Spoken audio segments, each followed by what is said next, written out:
Veliki pozdrav svima, ja sam Sarpi, vi ste na kanalu Sarpi TV i evo ispred nas je Xiaomi Redmi 9T. Telefon izašao još početkom 2021. godine, ima 3 kamere, glavna kamera 48 megapiksela, 8 megapiksela ultra široka kamera, 2 megapiksela je makro kamera, 6,53 inča IPS LCD je ekran, Gorilla Glass 3 je zaštita ovog telefona, izašao je sa Androidom 10, dobio je Android 12 i tu je završio karijeru što se tiče Xiaomija. U njemu je Snapdragon 662, izrađen u 11 nanometara, ima 4 GB RAM-a, 120 GB UFS 2.2 interne memorije. Zaglavljen je na MIUI 14, ja želim da mu dam neki novi život. Evo, pogledajte kako ovaj telefon radi. Mislim, to je ono poprilično sad već zastareo telefon. Mislim, on radi manje zahtevnim korisnicima, ali šta ja hoću u njemu? Hoću da mu ubacim neki novi operativni sistem, takozvani custom ROM. I prvo što krenemo, želim sve vas da pozovem, ne bilo vam teško, lupite like, komentarišite nešto, podelite ovaj video. Ovo neće biti klasični tutorial, ja želim evo da podsjetim vas koji ste to nekada radili ili ste čuli za ovako neke stvari i želim eto da edukujem neke ljude koji pojma nemaju šta je prilagođeni ili custom ROM. Eto, čisto da vam pokažem, to je lepota Xiaomija i lepota Androida. Ovo uglavnom može da se radi, koliko ja znam, samo na Snapdragon procesorima, tako da na MTK mislim da to nikada nisam radio, možda može, ali ne verujem. Prvo što treba da se uradi kod svakog Xiaomija je da se otključa taj bootloader. Znači, kako uraditi to? Treba čekati 7 dana za otključavanje bootloadera. Znači, evo, kratko ću da vam pokažem, odete sve o telefonu. Znači, kod mene je ovdje na engleskom About Phone i ovdje vam piše MIUI verzija, treba da 7-8 puta da kliknete i onda postanete programer ili developer. Znači, sada ćemo da uđemo ovdje, additional settings, pošto sam ja to sve već podesio. Morate da ubacite SIM karticu koja ima internet, ugasite mobilne podatke i treba da imate Xiaomi nalog. Znači, ja sam to sve odradio. Znači, odemo ovdje, evo, nađete Developer Options i šta radite tu? Znači, uključite ovaj Developer Options, imate ovo OM Unlocking, znači to treba da uključite i treba da upalite ovo je najbitnije, USB debugging ili ispravljanje grešaka. Imate ovdje Mi Unlock status, znači kad kliknete tu, ovdje vam piše da je nacrtano da je zaključan telefon, kao što vidite ovaj katanac. I onda tu idete agree i dodate vaš taj nalog. Ja to neću sad da radim da mi ponovo ne bi resetovalo da čekam ponovo 7 dana. Ja ću sad da izađem iz svega toga.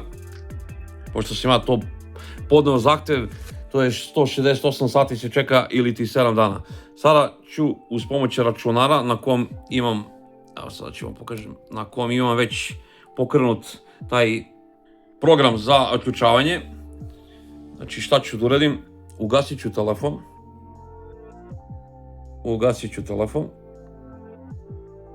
Za to vam treba originalni kabel Xiaomija, nemoj da koristite neke druge krš kablove, zato što vjerojatno to može da vam napravi problem.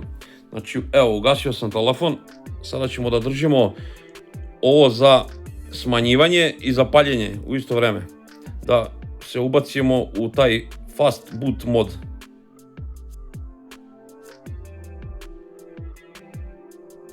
Evo, kao što vidite. Sada ću da spojim, pošto sam već pokrenuo ovaj program i morate da se ulogujete na ovom programu sa vašim nalogom koji je na telefonu. Sada ću da spojim telefon sa mojim laptopom. I pogledajte, on je odmah registrovao da je telefon konektovan. I šta radimo? Znači, kliknut ćemo ovo Unlock. Međutim, ovdje da vam kažem, morate da backupujete vaše stvari na vašem telefonu koje su vam bitne. Ja nemam tu ništa bitno, znači u njemu nemam ništa instalirano, samo sam eto ubacio Xiaomi nalog. Idemo na Unlock. Ovdje vas nešto upozorava, ali kad se otključa bootloader, on vam vraća telefon na fabrička podešavanja, čisto da znate. Znači, sada ćemo da odradimo to da vam eto pokažem. Znači, ovo uopšte me ne zanima šta piše, idemo da ga otključa. Evo pogledajte, taj program to radi automatski. Treba da dođe do 100% i da bude ok. Evo pogledajte. Sad možemo da ga isključimo, više nam ovaj program nije potreban. Evo sada čekamo da se podigne sistem pa ćemo da nastavimo. Evo i kod samog dizanja sistema imate ovdje katanac gdje vam pokazuje da je otključan bootloader. Evo sad moramo da ponovo aktiviramo telefon sa našim Xiaomi nalogom, znači moram da se ulogujem ponovo. Evo ubacio sam moj Xiaomi nalog i sada ćemo da dovedemo telefon na početni ekran. Prilikom ubacivanja naloga morate da ste na internetu. Ja sam ubacio moju SIM karticu koja ima mobilni internet da bi mogao da se ulogujem sa Xiaomi nalogom. Zašto to radimo? Pa ponovo da bi namestili onaj developer options i ono USB debugging. Zato što je telefon vraćan na fabričke postavke i to u fabričkim postavkama nije namešteno po defaultu. Evo, podigao se sistem i idemo ovo što sam rekao o telefonu. Moramo ponovo da aktiviramo developer mod. Znači klikit ćemo, evo, kad vam piše ovdje 7-8 puta i uključimo taj developer mod. Vratimo se additional settings. To je ona zadnja opcija dole, čini mi se developer options. Znači moramo to da uključimo i obavezno mora da bude uključeno ovo, USB debugging. Sve ovo što vas pita, vi to prihvatite. Najnormalnije, Xiaomi to uvek smara i to vam je to. Vodite računa da na telefonu imate dovoljno baterije. Znači baterija treba lepo da vam bude napunjena, ja sam lepo bateriju napunio da ne moram da razmišljam. Neće da se isprazni, inače baterija na ovom telefonu je 6000 mAh, podržava 18W žično punjenje, znači 6000 mAh. Šteta bi bilo da ovaj telefon ode na neku reciklažu, a da ne probamo da mu ubacimo neki novi život, da potraje još neko vreme nekom manje zahtevnom korisniku. Sada ću da izvadim moju SIM karticu, mislim da mu više ne treba i ugasit ćemo ovaj telefon. Pošto ovaj metod ja nisam izmislio, ja to na laptopu pratim metod nekog brata iz Indije i bukvalno radim korak po korak. To što radi on, to radim ja. Znači pogledam šta radi, stavim pauzu, nastavim dalje, tako da ne moram sve to da držim u glavi, nego jednostavno bukvalno radim korak po korak. On je u opisu videa ostavio dole linkove ka svemu što je potrebno, znači ja sam to sve poskidao i sada ću prvi put da uradim ovaj flash, da ubacimo taj novi custom ROM, pa ćemo da vidimo da li ćemo da uspemo. Ja sam dole čitao neke komentare gdje su neki rekli da su neuspešno odradili, neki se zahvaljuju, evo ja prvi put sad radim i bukvalno molim Boga da odradimo kako treba, da ne brikujemo telefon. Telefon ponovo moramo da ubacimo u fast boot mod, znači držimo ovo smanjivanje i zapaljenje. Dok se ne pojavi to da piše fast boot, držimo. Dva put je zavibriralo, evo, pojavilo se i sad idemo korak po korak. Sada ćemo da spojimo telefon sa kablom. Znači ovo je toliko sad uprošteno da je prosto nevjerojatno da možda neću da uspem. Evo, spajam sa originalnim kablom i šta ćemo sad uradimo? Znači bukvalno pratim sve to što je on rekao. Prvo imamo da kliknemo ovo flash 1, ovo tačka bat i nećemo ništa da radimo. Evo, dupli klik na to, daćemo ovdje run. Pogledajte, on će sad nešto da odradi ovdje i to je to. Sljedeće što radimo, kliknut ćemo na ovo flash 2.bat, isto dajemo ovdje komandu run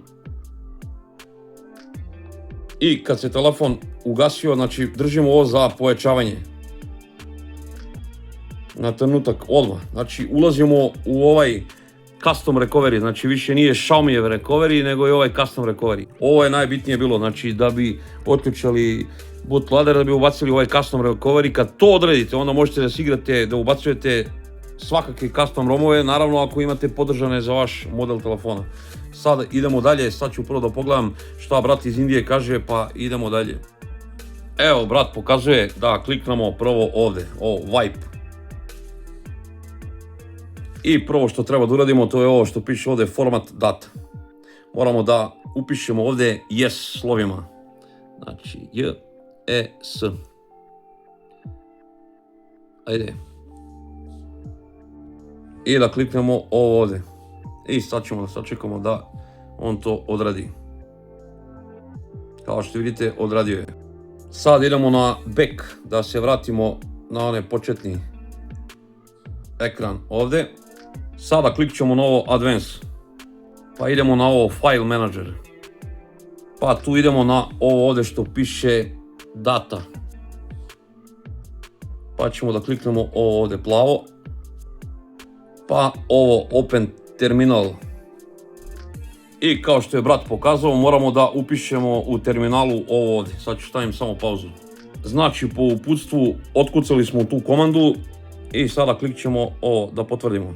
Isto idemo da se vratimo na ovaj početni ekran. I sad ovdje idemo na ovo Reboot. I kliknemo ovo ovdje Recovery što piše. Evo, sada kada se ponovo vratio ovaj Custom Recovery, idemo na Settings. Kliknite ovu treću opciju gore i ove dve stavke pojačajte na maksimum i onda jednostavno u internu memoriju telefona prebacite Custom ROM i Google servise.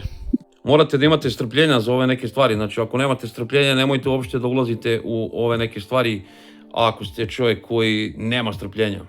Sada nam više ne treba ovaj kabel, možemo kada smo prebacili ovo da isključimo telefon sa računara. Evo sada šta radimo.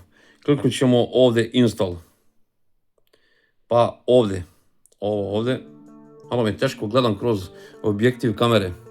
Kliknut ćemo ovo ovdje, pa tražimo ovdje Data. Pa idemo na ovdje ovo Media što piše. I ovdje se sad nalazi ovaj Custom ROM i ovi Google servisi. Znači prvo šta instaliramo to je znači ovo Lineage što piše ovo Alpha. Znači kliknemo na to. I prosto samo ovo prevučemo ovaj slider sa leve na desnu stranu i čekamo da se to završi.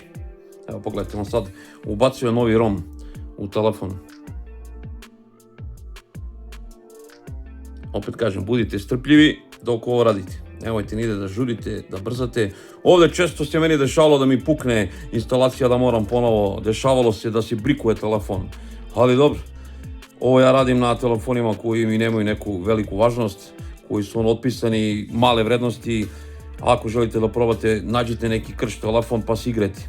Kada naučite to jednom, bit će vam lako, naprimjer, da ubacite u najnoviji neki Xiaomi telefon. Po meni, Xiaomi sa Custom ROM-om je najbolji telefon koji postoji. Znači, kad kupite neki Xiaomi, ubacite Custom ROM i Bog da vas vidi. Evo, kao što vidite, mi smo ovo završili. Znači, idemo ponovo back. Da se vratimo i ubacujemo ovo što piše NIC Gaps. To su Google servisi. Znači, isto to radimo kao kod ovog ROM-a što smo instalirali. Evo, pogledajte. On ubacuje Google servisi. I kao što vidite, ja u pozadini gledam tutorial. Znači, bukvalno klikćem korak po korak, što bi ja to držao u glavi. Znači, kada smo to završili, imamo Reboot System. Znači, kliknemo Reboot System i molimo Boga da vidimo da li će to da uspe. Ovo sad može da potraje neko vreme, ali ok. Evo, ja sam kliknuo, čovjek tu priča, gledam ja, stavit ću pauzu, pa ćemo da nastavimo. Evo, njemu se pojavilo, sad čekamo da se pojavi Lineage OS, da vidimo da li će Sarpi uspjeti ili će brikovati telefon. Evo, upalio se telefon, kao što vidite, welcome to Lineage OS. Sada ćemo da ga doteramo na početni ekran, znači ulogovat ću se sa nekim mojim Google nalogom. Evo, doveo sam ga na početni ekran, pogledajte. Izgleda kao Pixel, kao Vanilla Android. Što se tiče aplikacija, znači nema nikakvih bloatware aplikacija, apsolutno, evo pogledajte šta ima. Sada ćemo normalno da uđemo u Play Store, da se ulogujem sa mojim nalogom i da ubacujem sve aplikacije koje mi trebaju i malo ćemo da testiramo ovaj telefon. Jako je zanimljivo sad, kao da imate drugi telefon skroz. Evo pogledajte, kao Pixel. Znači ovaj točkić za postavke za podešavanja nalazi se kao na Pixelu. Evo kako to lepo radi, ajmo da pogledamo o telefonu, da vidimo jesmo uspjeli da ubacimo Android 16. Evo, kao što vidite šta piše ovdje. Android 16 je ubačen. Evo, u star telefon iz 2021. godine ubacili smo Android 16 i sada ću ja lepo da se igram sa ovim telefonom da probam, da vidim da li mu radi kamera. Upalit ćemo sve što treba. Evo da probamo i kameru. Evo i kamera radi. I ubacit ću samo aplikacije koje mi trebaju, znači ovdje nema ni Google blotvera, nema nikakvog blotvera, znači ovdje vi ubacujete aplikacije koje vama trebaju, zato je Custom ROM sjajan, zato što nemate nikakve fabrički preinstalirane aplikacije koje smaraju sa reklamama i raznim glupostima, znači ovdje bukvalno vi ubacite samo aplikacije koje vama trebaju. Trebalo bi ovaj telefon da radi još neko vreme, znači ja ću ovaj telefon da poklonim nekom kome zaista treba, a ako vi znate nekog kome treba ovaj telefon, opet kažem, javite mi se preko društvenih mreža, pošto mi se niko ne javlja, najvjerojatnije ću onda ja nekom da poklonim, ako nađem nekog, bukvalno ići ću ulicom i kad vidim da je neko mučen, jadan, ja ću da mu poklonim, pošto izgleda ta sirotina i ne prati moj kanal, ali dobro, šta da se radi, evo. Već vidim da je malo prodisao, što se kaže, ovo je mnogo lakši ROM, kao što vidite, on ima samo ove aplikacije instalirane, znači Android 16 je čist u njemu kao kod Google Pixela, što je sjajno po meni. Šta vam kažem drugo, ljudi, ako vam se svidio ovaj video, možete da lupite like, da komentarišete nešto, da podelite ovaj video, možete da postanete član kanala, možete da uplatite neku sitnu donaciju ako imate viška sredstava. Vidimo se u nekom od sljedećih videa, puno pozdrava od Carpija, ljubi vas brat. Puno pozdrava from Bangladesh, Kalu Dirissa. Bye bye.